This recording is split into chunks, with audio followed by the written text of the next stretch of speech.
All right, welcome back. So, yes, we are going to figure out how to make our own art, right? Um, so, why don't we add a new object, sprite, put it here. Okay, so you see this animation editor? As I said, this is kind of like Microsoft Paint. We kind of messed with it before. Um, so we can do something called pixel art to make this animation thing. Let's just say we want to make a little guy, like gotta have a head, little body, like this. Okay, I'm just gonna use the head and the body. I'm just gonna keep this for now. So duplicate, duplicate, duplicate. Okay, so what we're gonna do? We are going to give him some arms and legs. So how about we just do like this for now? Just walking, that. And then, let's see. We're gonna go in a little bit, in a little bit, in a little bit, in a little bit. And then we are going to cross over like that, that, that, that. Okay, well, I think that's good enough. Let's preview this. Oh, yeah, we need to make this loop. Okay, well, you see, it's an animation. It's very bad, but it's still an animation. So the basics of animation is basically just put a bunch of frames together, and it will make animation like a little movie. So you can see, you can, if you draw it better, okay, not like this, but you can basically create your own art.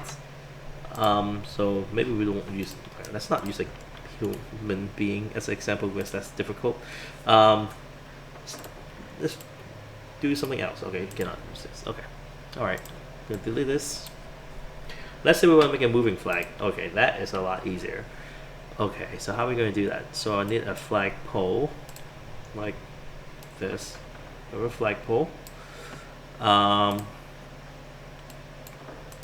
make it like a reddish color flag. So like that.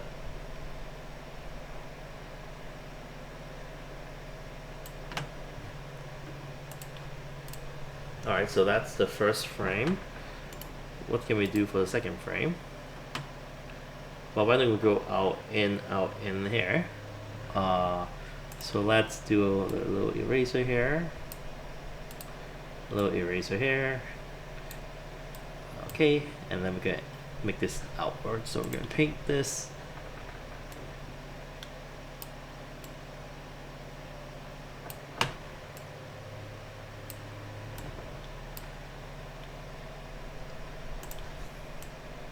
Alright, well, that looked a little extreme, but it's just an example. You can spend more time on it. Let's see. Hey, look, it worked. So yeah, that's an easier example.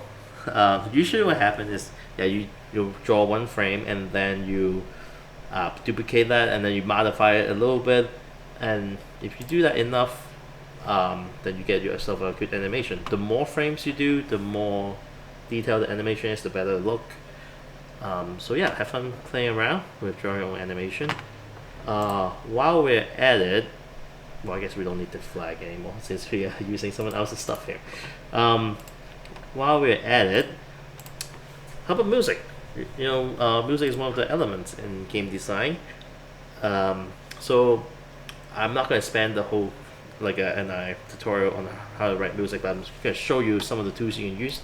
So MuseScore is a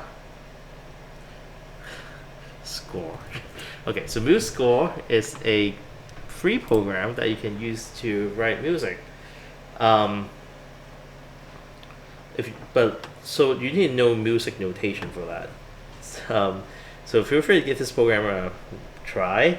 Basically, you just click the notes in there, and then you can export the MP3. I wonder if I have it installed in my computer. Okay, well, no, I guess not on this computer. But yeah, basically, if you learned music in school, it's the same thing. You compose your music here, and then you just export the MP3 file.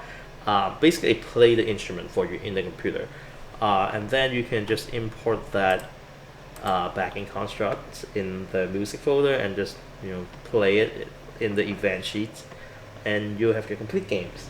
So, well, have fun customizing your own game.